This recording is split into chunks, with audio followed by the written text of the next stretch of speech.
आपण सर्वांनी कधी ना कधी वाचलं किंवा ऐकलं असेल की भारताला 200 वर्षांच्या पारतंत्र्यातून स्वातंत्र्य मिळालं. पण स्वातंत्र्य म्हणजे नेमकं काय? आणि जर आपण 200 वर्ष पारतंत्र्यात होतो, तर असं काय घडलं की आपण स्वतंत्र झालो?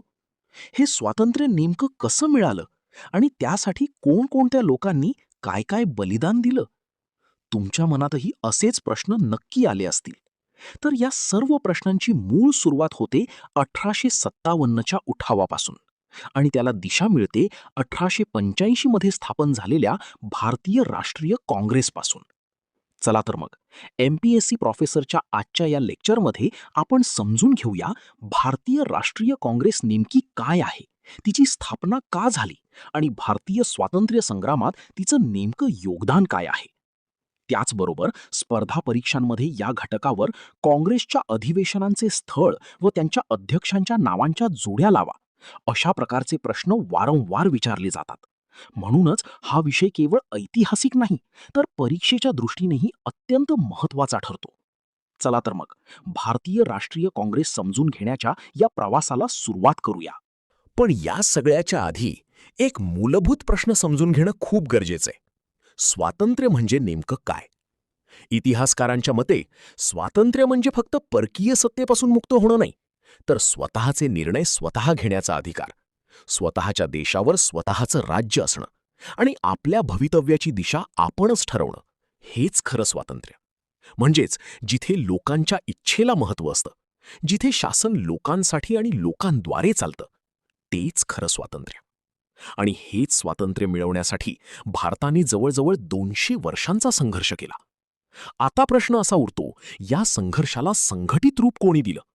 याच ठिकाणी भारतीय राष्ट्रीय काँग्रेसची भूमिका अत्यंत महत्त्वाची ठरते.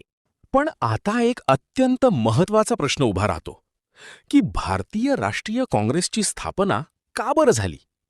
1857च्या उठावानंतर भारतात असंतोष वाढत होता. शिक्षित भारतीयांच्या मनात अनेक प्रश्न निर्माण होत होते. पण त्या प्रश्नांना मांडण्यासाठी कोणताही राष्ट्रीय स्तरावरील मंच उपलब्ध नव्हता. याच पार्श्वभूमीवर 1885 मध्ये ब्रिटिश अधिकारी ॲलन ऑक्टिव्हियन ह्यूम यांच्या पुढाकाराने भारतीय राष्ट्रीय काँग्रेसची स्थापना करण्यात आली. काँग्रेस स्थापनेमागे काही महत्त्वाचे उद्देश होते. पहिला उद्देश, भारतीयांना एक राजकीय व्यासपीठ उपलब्ध करून देणे, जिथे ते आपल्या तक्रारी, मागण्या आणि सुधारणा मांडू शकतील. दुसरा उद्देश, भारतामध्ये राष्ट्रीय एकता निर्माण करणे, कारण त्या काळात भारत प्रांत, भाषा आणि धर्म यांच्या आधारावर विभागलेला होता. तिसरा उद्देश, भारतीयांना शासनात अधिक प्रतिनिधित्व मिळवून देणे, म्हणजे सरकारी नोकऱ्या आणि निर्णय प्रक्रियेत भारतीयांचा सहभाग वाढवणे. पण यामागे काही सिद्धांतही मांडले जातात. सेफ्टी वॉल्व सिद्धांत, ज्याच्या मते ह्यूम यांनी काँग्रेसची स्थापना भारतीयांमधील वाढता असंतोष शांतपणे बाहेर पाडावा आणि 1857 सारखा उठाव पुन्हा होऊ नये यासाठी केली. तर दुसरीकडे गोपालकृष्ण गोखले यांसारख्या नेत्यांच्या मते भारतीयांनीच या संधीचा योग्य वापर करून ब्रिटिश सत्तेपासून स्वतःच्या चळवळीचे संरक्षण केले. यालाच लाइटनिंग कंडक्टर सिद्धांत असे म्हटले जाते. म्हणजेच भारतीय राष्ट्रीय काँग्रेसची स्थापना ही केवळ एक संस्था नव्हती, तर भारतीय स्वातंत्र्य संग्रामाला संघटित आणि नियोजित दिशा देणारी ही एक ऐतिहासिक सुरुवात होती. चला तर मग आता आपण भारतीय राष्ट्रीय काँग्रेसच्या एक एक अधिवेशनाबद्दल सखोल, विस्तृत आणि परीक्षाभिमुख माहिती जाणून घेऊयात. प्रत्येक अधिवेशनाचं स्थळ, त्याचे अध्यक्ष आणि त्या अधिवेशनाचं ऐतिहासिक महत्त्व, हे सगळं आपण सोप्या आणि लक्षात राहील अशा पद्धतीने समजून घेणार आहोत. यानंतर येतं पहिलं अधिवेशन, भारतीय राष्ट्रीय काँग्रेसचं पहिलं अधिवेशन. तर 1885 साली भारतीय राष्ट्रीय काँग्रेसचं पहिलं अधिवेशन 28 ते 31 डिसेंबर दरम्यान मुंबईतील गोकुळदास तेजपाल संस्कृत महाविद्यालयात पार पडलं. विशेष म्हणजे हे अधिवेशन मूळतः पुण्यात होणार होतं, पण त्या काळात साथीचा आजार पसरल्यामुळे ते मुंबईला हलवण्यात आलं. या अधिवेशनाचं अध्यक्षस्थान भूषवलं वोमेशचंद्र बॅनर्जी यांनी, जे एक प्रख्यात बंगाली वकील होते. आणि या अधिवेशनामागे महत्त्वाची भूमिका होती ॲलन ऑक्टेव्हियन ह्यूम यांची, जे काँग्रेसचे संस्थापक आणि पहिले जनरल सेक्रेटरी होते. या अधिवेशनात देशभरातून एकूण 72 प्रतिनिधी सहभागी झाले आणि विशेष म्हणजे यामध्ये बहुसंख्य होते शिक्षित वर्गातील लोक, विशेषतः वकील, पत्रकार आणि समाजसुधारक. म्हणजेच हे अधिवेशन जनसामान्यांचं नव्हतं, तर एका जागरूक आणि विचार करणाऱ्या वर्गाची सुरुवात होती. आणि याच अधिवेशनातून भारतीय स्वातंत्र्य चळवळीला एक संघटित आणि औपचारिक दिशा मिळाली. परीक्षेच्या दृष्टीने लक्षात ठेवा, 1885 मुंबई, अध्यक्ष WC बॅनर्जी, आयोजक AO ह्यूम आणि 72 प्रतिनिधी. आता पुढे पाहूया या चळवळीला पुढील अधिवेशनातून कसा वेग मिळाला. यानंतर येतं दुसरं अधिवेशन, भारतीय राष्ट्रीय काँग्रेसचं दुसरं अधिवेशन. तर 1886 साली भारतीय राष्ट्रीय काँग्रेसचं दुसरं अधिवेशन कलकत्ता, अर्थातच आत्ताचे कोलकाता येथे पार पडलं. या अधिवेशनाचं अध्यक्षस्थान भूषवलं दादाभाई नौरोजी यांनी, जे grand old man of India म्हणून ओळखले जातात आणि भारतीय आर्थिक विचारसरणीचे अग्रदूत मानले जातात. या अधिवेशनाची एक महत्त्वाची वैशिष्ट्य म्हणजे यावेळी प्रतिनिधींची संख्या लक्षणीयरित्या वाढली. पहिल्या अधिवेशनात जिथे 72 प्रतिनिधी होते, तिथे या अधिवेशनात सुमारे 436 प्रतिनिधी सहभागी झाले. यामुळे काँग्रेस ही केवळ एक मर्यादित गटाची संस्था न राहता हळूहळू एक व्यापक राष्ट्रीय चळवळ बनत असल्याचं दिसून येतं. तसेच या अधिवेशनातून विविध प्रांतांतील लोक एकत्र आले आणि राष्ट्रीय एकता या संकल्पनेला एक ठोस आधार मिळाला. म्हणजेच या अधिवेशनाने काँग्रेसच्या विस्ताराला आणि तिच्या राष्ट्रीय स्वरूपाला एक नवी दिशा दिली. परीक्षेच्या दृष्टीने लक्षात ठेवा, 1886 कलकत्ता, अध्यक्ष दादाभाई नौरोजी, 436 प्रतिनिधी, राष्ट्रीय विस्ताराची सुरुवात. आता पुढे पाहूया काँग्रेसची वाटचाल पुढील अधिवेशनातून कशी अधिक व्यापक आणि प्रभावी होत गेली. यानंतर येतं तिसरं अधिवेशन, भारतीय राष्ट्रीय काँग्रेसचं तिसरं अधिवेशन. तर 1887 साली भारतीय राष्ट्रीय काँग्रेसचं तिसरं अधिवेशन 27 ते 30 डिसेंबर दरम्यान मद्रास, अर्थात आताचे चेन्नई येथे मॅकेज गार्डनमध्ये पार पडलं. या अधिवेशनाचं अध्यक्षस्थान भूषवलं बदरुद्दीन तय्यबजी यांनी. विशेष म्हणजे ते काँग्रेसचे पहिले मुस्लिम अध्यक्ष होते, जे त्या काळातील राष्ट्रीय एकतेच्या दृष्टीने अत्यंत महत्त्वाचं पाऊल होतं. या अधिवेशनात काही महत्त्वाचे मुद्दे पुढे आले. सर्वात पहिला मुद्दा, आर्म्स ॲक्ट 1878 विरोधात ठराव, ज्यामध्ये भारतीयांना परवानगीशिवाय शस्त्र बाळगण्यास मनाई होती.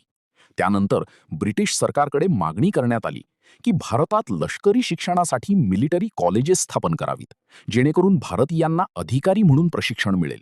याचबरोबर बदरुद्दीन तय्यबजी यांनी मुस्लिम समाजाला एक महत्त्वाचं आवाहन केलं की त्यांनी काँग्रेसमध्ये सहभागी व्हावं आणि इतर समाजांसोबत मिळून राष्ट्रीय प्रगतीसाठी काम करावं. आणखी एक महत्त्वाचा निर्णय म्हणजे काँग्रेसने ठरवलं की ती फक्त राजकीय विषयांवर लक्ष केंद्रित करेल आणि सामाजिक सुधारणा हा विषय नॅशनल सोशल कॉन्फरन्सकडे सोपवला जाईल.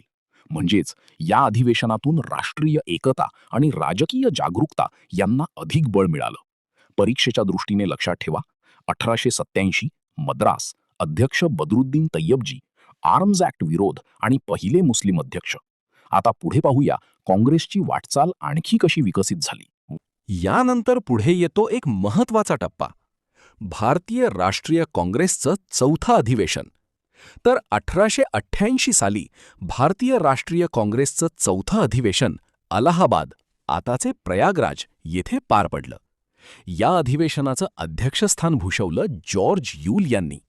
विशेष म्हणजे ते काँग्रेसचे पहिले ब्रिटिश अध्यक्ष होते, जे त्या काळात एक महत्त्वाचं आणि वेगळं पाऊल मानलं जातं.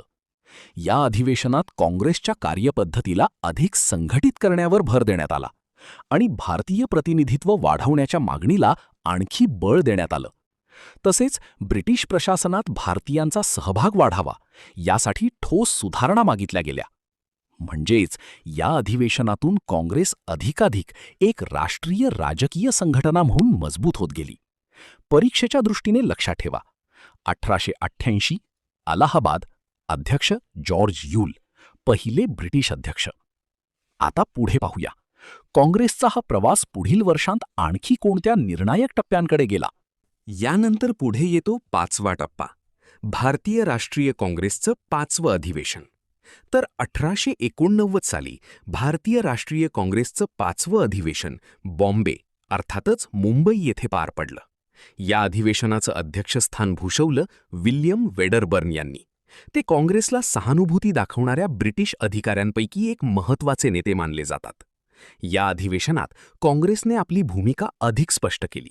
भारतीयांच्या राजकीय हक्कांसाठी सतत संघर्ष करणे आणि प्रशासनात भारतीयांचा सहभाग वाढवणे, तसेच राष्ट्रीय पातळीवर जनजागृती वाढवण्यावरही भर देण्यात आला. म्हणजेच काँग्रेस आता केवळ चर्चामंच न राहता हळूहळू एक प्रभावी राजकीय दबावगट म्हणून विकसित होत होती. परीक्षेच्या दृष्टीने लक्षात ठेवा, 1889, मुंबई, अध्यक्ष विल्यम वेडरबर्न. आता पुढे पाहूया, या राष्ट्रीय चळवळीचा प्रवास 1900च्या दशकात प्रवेश करताना कसा अधिक तीव्र झाला. यानंतर पुढे येतो एक अत्यंत महत्त्वाचा टप्पा, भारतीय राष्ट्रीय काँग्रेसचं 12वं अधिवेशन. तर 1896 साली भारतीय राष्ट्रीय काँग्रेसचं 12वं अधिवेशन कलकत्ता, आताचे कोलकाता येथे पार पडलं. या अधिवेशनाचं अध्यक्षस्थान भूषवलं रहीमतुल्ला सायानी यांनी, जे त्या काळातील एक प्रभावी आणि विचारवंत नेते होते. या अधिवेशनाची सर्वात मोठी खासियत म्हणजे याच ठिकाणी प्रथमच वंदे मातरम हे राष्ट्रभावना जागृत करणारे गीत सार्वजनिकरित्या गायले गेले, ज्यामुळे स्वातंत्र्य चळवळीला एक नवा उत्साह आणि ऊर्जा मिळाली. तसेच या अधिवेशनात रहीमतुल्ला सायानी यांनी ब्रिटिशांच्या आर्थिक धोरणांवर तीव्र टीका केली आणि भारतातील आर्थिक शोषणाचा मुद्दा ठळकपणे मांडला. म्हणजेच या अधिवेशनातून केवळ राष्ट्रभावनेलाच चालना मिळाली नाही, तर आर्थिक अन्यायाविरोधात आवाज उठवण्याची एक ठोस दिशा मिळाली. परीक्षेच्या दृष्टीने लक्षात ठेवा, 1896 कलकत्ता, अध्यक्ष रहीमतुल्ला सायानी, वंदे मातरम प्रथम गायले, आर्थिक शोषणाचा मुद्दा. आता पुढे पाहूया, या चळवळीचा प्रवास पुढील अधिवेशनांमधून आणखी कसा तीव्र होत गेला. यानंतर पुढे येतो एक अत्यंत निर्णायक टप्पा, भारतीय राष्ट्रीय काँग्रेसचं बनारस अधिवेशन. तर 1905 साली भारतीय राष्ट्रीय काँग्रेसचं अधिवेशन बनारस म्हणजेच वाराणसी येथे पार पडलं. या अधिवेशनाचं अध्यक्षस्थान भूषवलं गोपालकृष्ण गोखले यांनी, जे त्या काळातील उदारमतवादी आणि दूरदृष्टी असलेले नेते मानले जातात. या अधिवेशनाची पार्श्वभूमी अत्यंत महत्त्वाची होती, कारण याच काळात ब्रिटिशांनी बंगाल विभाजन अर्थात पार्टिशन ऑफ बेंगॉल जाहीर केलं होतं, ज्यामुळे संपूर्ण देशभरात तीव्र असंतोष निर्माण झाला. या अधिवेशनात काँग्रेसने बंगाल विभाजनाचा तीव्र निषेध केला आणि त्या विरोधात राष्ट्रीय पातळीवर आंदोलन उभारण्याचा निर्धार व्यक्त केला. याच काळात स्वदेशी चळवळ सुरू झाली, ज्यामध्ये परदेशी वस्तूंवर बहिष्कार टाकून देशी वस्तूंचा स्वीकार करण्याचं आवाहन करण्यात आलं. म्हणजेच या अधिवेशनातून काँग्रेसची भूमिका अधिक आक्रमक आणि जनआंदोलनात्मक होत गेली आणि स्वातंत्र्य चळवळीला एक नवी दिशा आणि वेग मिळाला. परीक्षेच्या दृष्टीने लक्षात ठेवा, 1905 बनारस, अध्यक्ष गोपालकृष्ण गोखले, बंगाल विभाजन विरोध, स्वदेशी चळवळीची सुरुवात. आता पुढे पाहूया, या चळवळीचा प्रवास पुढील अधिवेशनांमध्ये आणखी कसा उलगडत गेला. यानंतर पुढे येतो एक ऐतिहासिक आणि अत्यंत महत्त्वाचा टप्पा, भारतीय राष्ट्रीय काँग्रेसचं कलकत्ता अधिवेशन. तर 1906 साली भारतीय राष्ट्रीय काँग्रेसचं अधिवेशन कलकत्ता, अर्थातच आताचे कोलकाता येथे पार पडलं. या अधिवेशनाचं अध्यक्षस्थान भूषवलं दादाभाई नौरोजी यांनी, जे grand old man of India म्हणून ओळखले जातात. या अधिवेशनाची सर्वात मोठी वैशिष्ट्य म्हणजे याच ठिकाणी प्रथमच स्वराज्य ही मागणी अधिकृतपणे मांडण्यात आली. म्हणजेच भारताने स्वतःचं शासन स्वतःच चालवावं ही स्पष्ट आणि ठाम भूमिका काँग्रेसने घेतली. तसेच या काळात काँग्रेसमध्ये मॉडरेट आणि एक्स्ट्रीमिस्ट या दोन गटांमध्ये तणाव वाढत होता, परंतु दादाभाई नौरोजी यांनी दोन्ही गटांमध्ये समन्वय साधण्याचा आणि एकता टिकवण्याचा प्रयत्न केला. म्हणजेच या अधिवेशनातून काँग्रेसने स्वातंत्र्याच्या उद्दिष्टाला अधिक स्पष्ट रूप दिलं आणि अंतर्गत मतभेद असूनही राष्ट्रीय एकतेवर भर दिला. परीक्षेच्या दृष्टीने लक्षात ठेवा, 1906 कलकत्ता, अध्यक्ष दादाभाई नौरोजी, स्वराज्य मागणी प्रथम, मॉडरेट एक्स्ट्रीमिस्ट तणाव कमी करण्याचा प्रयत्न. आता पुढे पाहूया, या चळवळीचा प्रवास पुढील अधिवेशनांमध्ये आणखी कसा निर्णायक वळण घेतो. यानंतर पुढे येतो एक अत्यंत नाट्यमय आणि निर्णायक टप्पा, भारतीय राष्ट्रीय काँग्रेसचं सुरत अधिवेशन. तर 1907 साली भारतीय राष्ट्रीय काँग्रेसचं अधिवेशन सुरत येथे पार पडलं. या अधिवेशनाचं अध्यक्षस्थान भूषवलं रास बिहारी घोष यांनी, जे त्या काळातील प्रख्यात आणि विद्वान नेते होते. या अधिवेशनाची सर्वात मोठी आणि ऐतिहासिक घटना म्हणजे सुरत फूट, अर्थतः सुरत स्प्लिट, ज्यामध्ये काँग्रेसचे 2 गट, मॉडरेट आणि एक्स्ट्रीमिस्ट, यांच्यात उघडपणे संघर्ष झाला. मॉडरेट गटाचा दृष्टिकोन होता संविधानिक मार्गाने शांततामय पद्धतीने सुधारणा मिळवणे, तर एक्स्ट्रीमिस्ट गटाचा आग्रह होता आक्रमक भूमिका घेऊन ब्रिटिशांविरोधात थेट आंदोलन उभारणे. या मतभेदांमुळे परिस्थिती इतकी तीव्र झाली की अधिवेशनातच गोंधळ उडाला आणि शेवटी काँग्रेसमध्ये अधिकृत फूट पडली. म्हणजेच या अधिवेशनातून काँग्रेसची एकता तात्पुरती खंडित झाली, पण याच संघर्षातून स्वातंत्र्य चळवळीला एक नवं, अधिक आक्रमक स्वरूप मिळालं. परीक्षेच्या दृष्टीने लक्षात ठेवा, 1907 सुरत, अध्यक्ष रास बिहारी घोष, सुरत फूट, मॉडरेट वर्सेस एक्स्ट्रीमिस्ट. आता पुढे पाहूया, या फुटीनंतर काँग्रेसची वाटचाल पुढील अधिवेशनांमध्ये कशी नव्याने आकार घेत गेली. यानंतर पुढे येतो एक सांस्कृतिकदृष्ट्या अत्यंत महत्त्वाचा टप्पा, भारतीय राष्ट्रीय काँग्रेसचं कलकत्ता अधिवेशन. तर 1911 साली भारतीय राष्ट्रीय काँग्रेसचं अधिवेशन कलकत्ता, अर्थात आताचे कोलकाता, येथे पार पडलं. या अधिवेशनाचं अध्यक्षस्थान भूषवलं बिशन नारायण धर यांनी, जे त्या काळातील एक प्रतिष्ठित आणि प्रभावी नेते होते. या अधिवेशनाची सर्वात मोठी खासियत म्हणजे याच ठिकाणी प्रथमच जन गण मन हे राष्ट्रगीत सार्वजनिकरित्या गायले गेले, ज्यामुळे राष्ट्रीय भावनेला एक नवं सांस्कृतिक बळ मिळालं. म्हणजेच या अधिवेशनातून स्वातंत्र्य चळवळ केवळ राजकीय मर्यादेत न राहता सांस्कृतिक आणि भावनिक पातळीवरही अधिक मजबूत होत गेली. परीक्षेच्या दृष्टीने लक्षात ठेवा, 1111 कलकत्ता, अध्यक्ष बिशन नारायण धर, जन गण मन प्रथम गायले.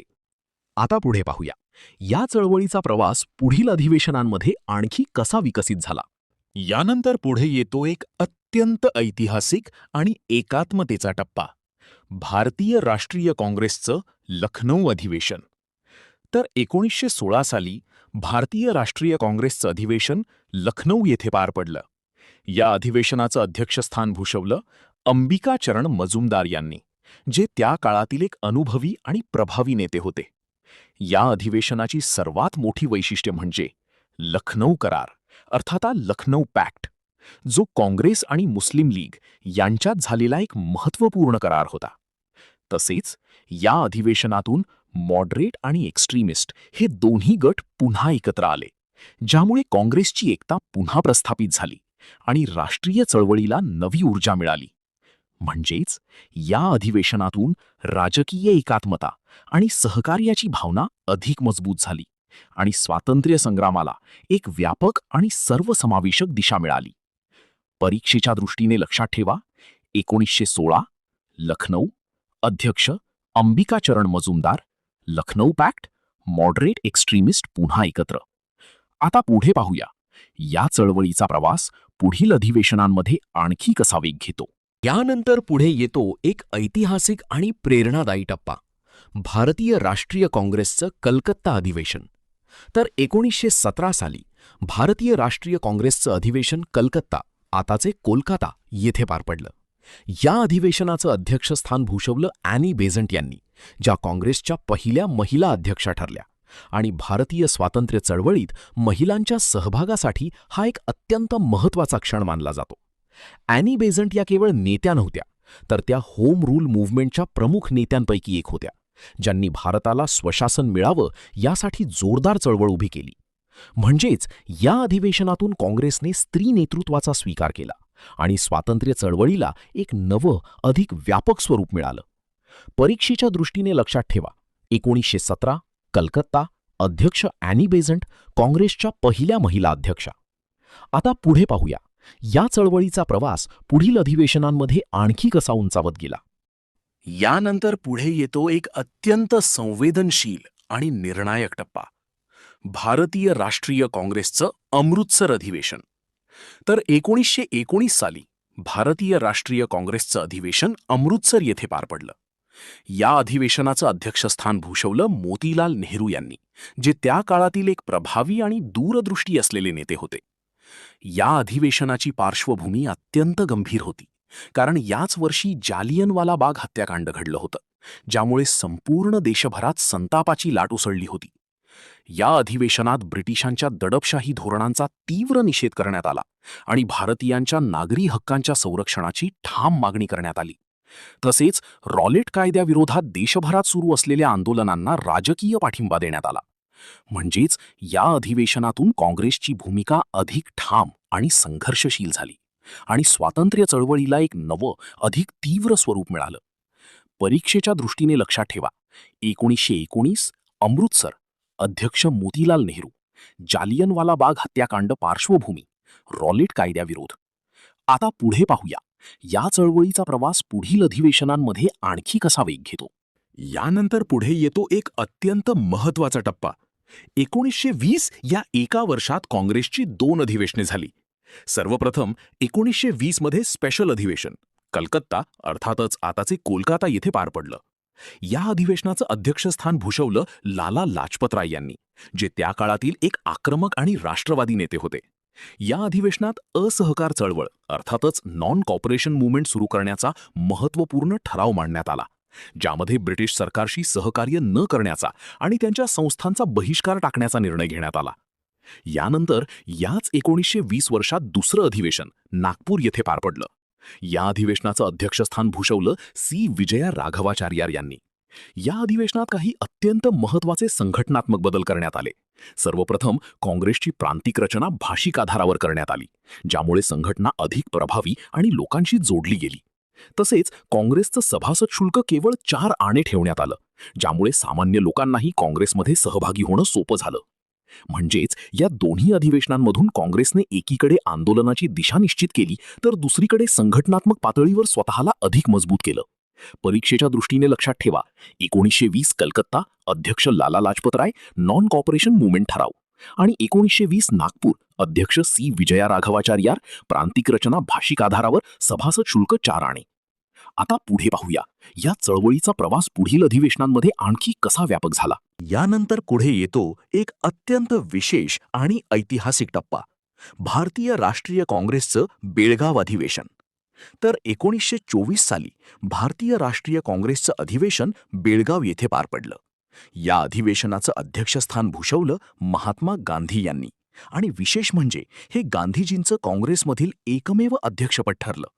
या अधिवेशनातून गांधीजींनी संघटनात्मक शिस्त, स्वावलंबन आणि अहिंसेच्या तत्वांवर पुन्हा एकदा भर दिला. तसेच काँग्रेस कार्यकर्त्यांनी खादीचा प्रसार, स्वदेशीचा अवलंब आणि जनतेशी थेट संपर्क वाढवावा असं स्पष्टपणे सांगितलं गेलं. म्हणजेच या अधिवेशनातून काँग्रेसला नैतिक मूल्यांवर आधारित नेतृत्वाची दिशा मिळाली आणि स्वातंत्र्य चळवळ अधिक जनआधारित बनत गेली. परीक्षेच्या दृष्टीने लक्षात ठेवा, 1924 बेळगाव, अध्यक्ष महात्मा गांधी, गांधीजींचे एकमेव अध्यक्षपद. आता पुढे पाहूया, या चळवळीचा प्रवास पुढील अधिवेशनांमध्ये आणखी कसा उंचावत गेला. यानंतर पुढे येतो एक प्रेरणादायी आणि ऐतिहासिक टप्पा, भारतीय राष्ट्रीय काँग्रेसचं कानपूर अधिवेशन. तर 1925 साली भारतीय राष्ट्रीय काँग्रेसचं अधिवेशन कानपूर येथे पार पडलं. या अधिवेशनाचं अध्यक्षस्थान भूषवलं सरोजिनी नायडू यांनी, आणि विशेष म्हणजे त्या काँग्रेसच्या पहिल्या भारतीय महिला अध्यक्षा ठरल्या. सरोजिनी नायडू या नाइटिंगेल ऑफ इंडिया म्हणून ओळखल्या जातात. त्यांच्या नेतृत्वामुळे महिलांचा सहभाग स्वातंत्र्य चळवळीत अधिक ठळकपणे पुढे आला.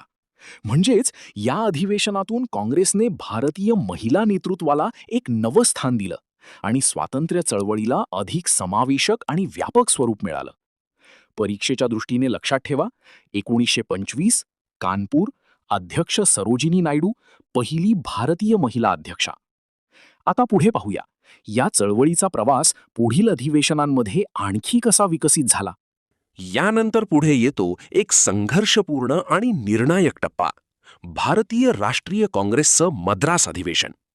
तर 1927 साली भारतीय राष्ट्रीय काँग्रेसचं अधिवेशन मद्रास, आताचे चेन्नई येथे पार पडलं. या अधिवेशनाचं अध्यक्षस्थान भूषवलं M.A. अन्सारी यांनी, जे त्या काळातील एक प्रभावी आणि राष्ट्रवादी नेते होते. या अधिवेशनाची सर्वात मोठी वैशिष्ट्य म्हणजे ब्रिटिशांनी नेमलेल्या सायमन कमिशनचा ठाम आणि एकमुखी बहिष्कार, कारण या आयोगात एकही भारतीय सदस्य नव्हता, ज्यामुळे भारतीयांच्या स्वाभिमानाला मोठा धक्का बसला. या अधिवेशनातून देशभरात एक स्पष्ट संदेश देण्यात आला, सायमन गो बॅक, आणि ब्रिटिशांच्या अशा अन्यायकारक निर्णयांविरोधात एकजूट होऊन लढण्याचा निर्धार व्यक्त करण्यात आला. म्हणजेच या अधिवेशनातून काँग्रेसची भूमिका अधिक आक्रमक आणि संघर्षशील बनली आणि स्वातंत्र्य चळवळीला जनआंदोलनाचं रूप अधिक दृढ झालं. परीक्षेच्या दृष्टीने लक्षात ठेवा, 1927 मद्रास, अध्यक्ष M.A. अन्सारी, सायमन कमिशन बहिष्कार. आता पुढे पाहूया या चळवळीचा प्रवास पुढील अधिवेशनांमध्ये आणखी कसा निर्णायक वळण घेतो. यानंतर पुढे येतो एक अत्यंत धोरणात्मक आणि महत्त्वाचा टप्पा, भारतीय राष्ट्रीय काँग्रेसचं कलकत्ता अधिवेशन. तर 1928 साली भारतीय राष्ट्रीय काँग्रेसचं अधिवेशन कलकत्ता, आताचे कोलकाता, येथे पार पडलं. या अधिवेशनाचं अध्यक्षस्थान भूषवलं मोतीलाल नेहरू यांनी, जे त्या काळातील एक प्रभावी आणि दूरदृष्टी असलेले नेते होते. या अधिवेशनाची सर्वात मोठी वैशिष्ट्य म्हणजे नेहरू अहवाल, नेहरू रिपोर्ट मंजूर करण्यात आला, जो भारतासाठी स्वराज्याचा आराखडा मांडणारा एक महत्त्वपूर्ण दस्तऐवज होता. या अहवालात भारतासाठी संवैधानिक रचना सुचवण्यात आली, ज्यामध्ये डॉमिनियन स्टेटस, मूलभूत हक्क आणि जबाबदार सरकार यांसारख्या मुद्द्यांचा समावेश होता. म्हणजेच या अधिवेशनातून काँग्रेसने स्वराज्याच्या दिशेने एक ठोस आणि लिखित पाऊल उचललं आणि स्वातंत्र्य चळवळीला एक स्पष्ट राजकीय दिशा मिळाली. परीक्षेच्या दृष्टीने लक्षात ठेवा, 1928 कलकत्ता, अध्यक्ष मोतीलाल नेहरू, नेहरू रिपोर्ट मंजूर. आता पुढे पाहूया या चळवळीचा प्रवास पुढील अधिवेशनांमध्ये आणखी कसा निर्णायक वळण घेतो. यानंतर पुढे येतो एक ऐतिहासिक आणि अत्यंत निर्णायक टप्पा, भारतीय राष्ट्रीय काँग्रेसचं लाहोर अधिवेशन. तर 1929 साली भारतीय राष्ट्रीय काँग्रेसचं अधिवेशन लाहोर येथे पार पडलं. या अधिवेशनाचं अध्यक्षस्थान भूषवलं जवाहरलाल नेहरू यांनी, जे त्या काळातील तरुण, दूरदृष्टी असलेले आणि आक्रमक विचारांचे नेते होते. या अधिवेशनाची सर्वात मोठी वैशिष्ट्य म्हणजे पूर्ण स्वराज्य, अर्थतः कंप्लीट इंडिपेंडन्स, हा ठराव अधिकृतपणे मंजूर करण्यात आला. म्हणजेच ब्रिटिशांच्या अधीन राहून नव्हे, तर पूर्णपणे स्वतंत्र भारताची स्पष्ट मागणी करण्यात आली. तसेच या अधिवेशनात एक महत्त्वपूर्ण निर्णय घेण्यात आला, 26 जानेवारी हा दिवस स्वातंत्र्य दिन म्हणून साजरा करण्याचा, आणि 1930 पासून देशभरात हा दिवस मोठ्या उत्साहात पाळण्यात आला. म्हणजेच या अधिवेशनातून स्वातंत्र्य चळवळीला एक स्पष्ट, ठाम आणि अंतिम ध्येय मिळालं आणि भारताच्या स्वातंत्र्य संग्रामाने एक नवं, निर्णायक वळण घेतलं. परीक्षेच्या दृष्टीने लक्षात ठेवा, 1929 लाहोर, अध्यक्ष जवाहरलाल नेहरू, पूर्ण स्वराज्य ठराव, 26 जानेवारी स्वातंत्र्य दिन घोषित. आता पुढे पाहूया या ठरावानंतर चळवळीला कसा व्यापक आणि जनआंदोलनात्मक वेग मिळाला. यानंतर पुढे येतो एक अत्यंत महत्त्वाचा आणि धोरणात्मक टप्पा, भारतीय राष्ट्रीय काँग्रेसचं कराची अधिवेशन. तर 1931 साली भारतीय राष्ट्रीय काँग्रेसचं अधिवेशन कराची येथे पार पडलं. या अधिवेशनाचं अध्यक्षस्थान भूषवलं वल्लभभाई पटेल यांनी, जे त्या काळातील एक कणखर आणि प्रभावी नेतृत्व म्हणून ओळखले जात होते. या अधिवेशनाची सर्वात मोठी वैशिष्ट्य म्हणजे मूलभूत हक्कांचा ठराव, अर्थतः रेझोल्युशन ऑन फंडामेंटल राईट्स मंजूर करण्यात आला, ज्यामध्ये नागरिकांचे हक्क, स्वातंत्र्य, समानता आणि सामाजिक न्याय यांना महत्त्व देण्यात आलं. तसेच या अधिवेशनात गांधी-आयर्विन करार, अर्थतः गांधी-आयर्विन पॅक्ट याला मान्यता देण्यात आली, ज्यामुळे काँग्रेस आणि ब्रिटिश सरकार यांच्यात तात्पुरता समझोता झाला. म्हणजेच या अधिवेशनातून काँग्रेसने एकीकडे नागरिकांच्या हक्कांची स्पष्ट मांडणी केली, तर दुसरीकडे राजकीय समझोत्याची भूमिकाही स्वीकारली. परीक्षेच्या दृष्टीने लक्षात ठेवा, 1931 कराची, अध्यक्ष वल्लभभाई पटेल, मूलभूत हक्कांचा ठराव, गांधी-आयर्विन करार मान्यता. आता पुढे पाहूया या चळवळीचा प्रवास पुढील अधिवेशनांमध्ये आणखी कसा विकसित झाला. यानंतर पुढे येतो एक वैचारिक आणि दूरगामी परिणाम घडवणारा टप्पा, भारतीय राष्ट्रीय काँग्रेसचं लखनौ अधिवेशन. तर 1936 साली भारतीय राष्ट्रीय काँग्रेसचं अधिवेशन लखनौ येथे पार पडलं. या अधिवेशनाचं अध्यक्षस्थान भूषवलं जवाहरलाल नेहरू यांनी, जे त्या काळातील तरुण, प्रगतिशील आणि दूरदृष्टी असलेले नेते होते. या अधिवेशनाची सर्वात मोठी वैशिष्ट्य म्हणजे समाजवाद अर्थात सोशालिझम ही संकल्पना ठळकपणे मांडण्यात आली, ज्यामध्ये आर्थिक समानता, संपत्तीचे न्याय्य वितरण आणि गरीब श्रीमंत दरी कमी करण्यावर भर देण्यात आला. जवाहरलाल नेहरू यांनी स्पष्ट केलं की स्वातंत्र्य मिळाल्यानंतरचा भारत केवळ राजकीयदृष्ट्या स्वतंत्र नसून आर्थिक आणि सामाजिकदृष्ट्याही समतोल असावा. म्हणजेच या अधिवेशनातून काँग्रेसने भविष्यातील भारताच्या आर्थिक धोरणाची दिशा निश्चित केली आणि स्वातंत्र्य चळवळीला एक नवा वैचारिक पाया मिळाला. परीक्षेच्या दृष्टीने लक्षात ठेवा, 1936 लखनौ, अध्यक्ष जवाहरलाल नेहरू, समाजवादाची संकल्पना. आता पुढे पाहूया, या चळवळीचा प्रवास पुढील अधिवेशनांमध्ये आणखी कसा निर्णायक वळण घेतो. यानंतर पुढे येतो एक अत्यंत वेगळा आणि ऐतिहासिक टप्पा, भारतीय राष्ट्रीय काँग्रेसचं फैजपूर अधिवेशन. तर 1937 साली भारतीय राष्ट्रीय काँग्रेसचं अधिवेशन फैजपूर अर्थात महाराष्ट्र येथे पार पडलं. या अधिवेशनाचं अध्यक्षस्थान भूषवलं जवाहरलाल नेहरू यांनी, जे त्या काळातील प्रगतिशील आणि जनतेशी जोडलेले नेते होते. या अधिवेशनाची सर्वात मोठी वैशिष्ट्य म्हणजे हे काँग्रेसचं पहिलं ग्रामीण अधिवेशन ठरलं. म्हणजेच अधिवेशन शहरांपुरतं मर्यादित न ठेवता थेट ग्रामीण भागात घेण्याचा ऐतिहासिक निर्णय घेण्यात आला. यामुळे शेतकरी, कामगार आणि सामान्य जनतेशी काँग्रेसचा थेट संपर्क वाढला आणि स्वातंत्र्य चळवळ खऱ्या अर्थाने जनआंदोलन बनत गेली. म्हणजेच या अधिवेशनातून काँग्रेसने ग्रामीण भारताला केंद्रस्थानी ठेवलं आणि स्वातंत्र्य संग्राम अधिक व्यापक केला. परीक्षेच्या दृष्टीने लक्षात ठेवा, 1937 फैजपूर, अध्यक्ष जवाहरलाल नेहरू, पहिले ग्रामीण अधिवेशन. आता पुढे पाहूया, या चळवळीचा प्रवास पुढील अधिवेशनांमध्ये आणखी कसा निर्णायक टप्प्यांकडे गेला. यानंतर पुढे येतो एक दूरदृष्टीपूर्ण आणि नियोजनात्मक टप्पा, भारतीय राष्ट्रीय काँग्रेसचं हरिपुरा अधिवेशन. तर 1938 साली भारतीय राष्ट्रीय काँग्रेसचं अधिवेशन हरिपुरा येथे पार पडलं. या अधिवेशनाचं अध्यक्षस्थान भूषवलं सुभाषचंद्र बोस यांनी, जे त्या काळातील अत्यंत करिश्माई आणि आक्रमक नेतृत्व म्हणून ओळखले जात होते. या अधिवेशनाची सर्वात मोठी वैशिष्ट्य म्हणजे नॅशनल प्लॅनिंग कमिटी स्थापन करण्याचा निर्णय, ज्याचं नेतृत्व जवाहरलाल नेहरू यांच्याकडे देण्यात आलं. या समितीचं मुख्य उद्दिष्ट होतं स्वातंत्र्यानंतरच्या भारताचा आर्थिक विकास नियोजनबद्ध पद्धतीने कसा करायचा याचा आराखडा तयार करणे. म्हणजेच या अधिवेशनातून काँग्रेसने फक्त स्वातंत्र्य मिळवण्यावरच नाही, तर स्वातंत्र्यानंतर देश कसा उभारायचा याचाही गंभीरपणे विचार सुरू केला. परीक्षेच्या दृष्टीने लक्षात ठेवा, 1938 हरिपुरा, अध्यक्ष Subhash Chandra Bose, national planning committee Nehru यांच्या नेतृत्वाखाली. आता पुढे पाहूया, या चळवळीचा प्रवास पुढील अधिवेशनांमध्ये आणखी कसं नाट्यमय वळण घेतो.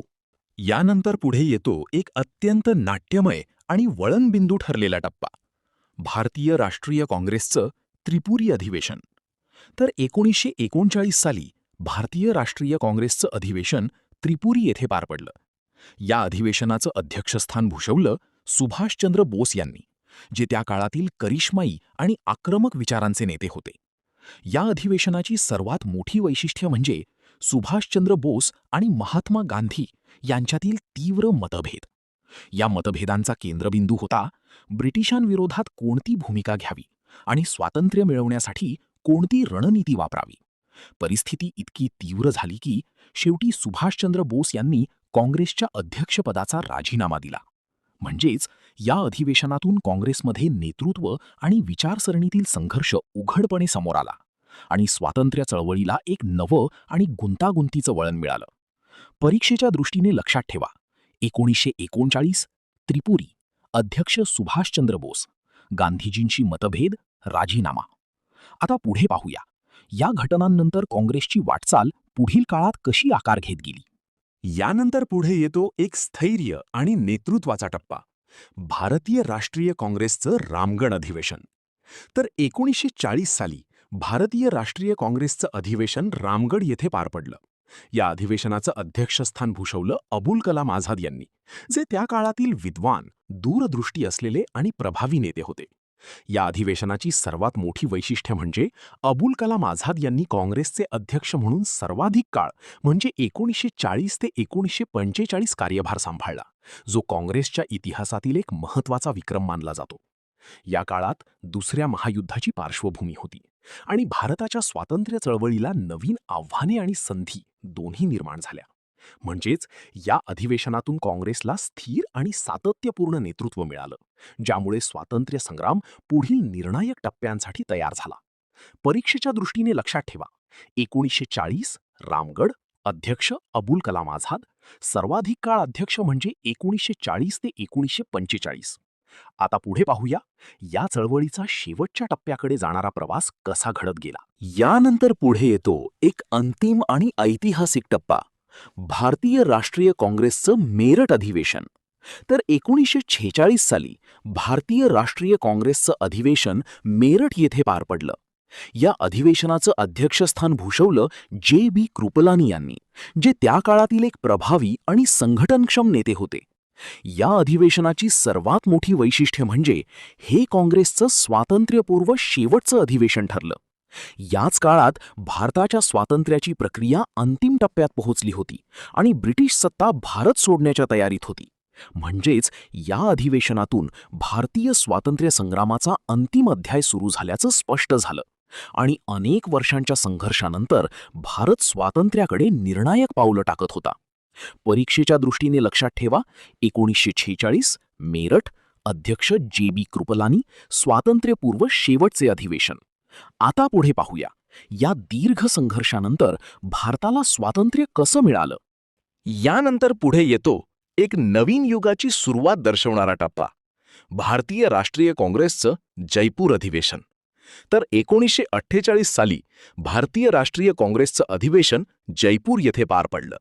या अधिवेशनाचं अध्यक्षस्थान भूषवलं पट्टाभी सीतारामय्या यांनी, जे त्या काळातील एक अनुभवी आणि विद्वान नेते होते.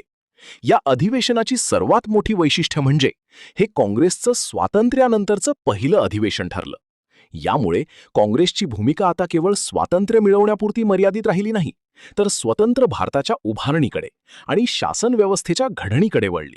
म्हणजेच या अधिवेशनातून स्वातंत्र्य चळवळीचा प्रवास पूर्ण होऊन राष्ट्रनिर्मितीच्या नव्या अध्यायाची सुरुवात झाली. परीक्षेच्या दृष्टीने लक्षात ठेवा, 1948 जयपूर, अध्यक्ष पट्टाभी सीतारामय्या, स्वातंत्र्यानंतरचे पहिले अधिवेशन. तर अशा प्रकारे आजच्या या सेशनमध्ये आपण भारतीय राष्ट्रीय काँग्रेसची सविस्तर माहिती पाहिली. 1885 मधील स्थापनेपासून ते स्वातंत्र्यानंतरच्या पहिल्या अधिवेशनापर्यंत काँग्रेसचा संपूर्ण प्रवास आपण समजून घेतला. प्रत्येक अधिवेशनाचं स्थळ, त्याचे अध्यक्ष आणि त्यामागचं ऐतिहासिक महत्त्व हे सगळं आपण सोप्या आणि लक्षात राहील अशा पद्धतीने पाहिलं. या प्रवासात आपण पाहिलं स्वराज्याची मागणी कशी पुढे आली, स्वदेशी चळवळ कशी सुरू झाली, मॉडरेट आणि एक्स्ट्रीमिस्ट यांच्यातील संघर्ष आणि शेवटी पूर्ण स्वराज्यापर्यंतचा प्रवास. म्हणजेच भारतीय राष्ट्रीय काँग्रेस ही केवळ एक संस्था नव्हती, तर भारताच्या स्वातंत्र्य संग्रामाला दिशा देणारी एक शक्ती होती. आणि सर्वात महत्त्वाचं म्हणजे स्पर्धा परीक्षांच्या दृष्टीने हा विषय अत्यंत महत्त्वाचा आहे, कारण अधिवेशन, स्थळ आणि अध्यक्ष यावर आधारित प्रश्न वारंवार विचारले जातात. म्हणूनच ही संपूर्ण माहिती पुन्हा एकदा रिवाईज करा आणि तुमच्या तयारीला अधिक. आता एक महत्त्वाची माहिती, या MPSC प्रोफेसरच्या क्लासरूममधील सर्व नोट्स आणि PDFs तुम्हाला टेलिग्राम चॅनलवर मिळणार आहेत. म्हणून अजून जॉईन नसेल केलं तर आत्ताच जॉईन करा. लिंक डिस्क्रिप्शन बॉक्समध्ये दिलेली आहे. अशाच दर्जेदार आणि एक्झाम ओरिएंटेड लेक्चरसाठी MPSC प्रोफेसरला नक्की सबस्क्राईब करा आणि बेल आयकॉन दाबायला विसरू नका. अभ्यास करत रहा, यश नक्की मिळेल. जय शिवराय.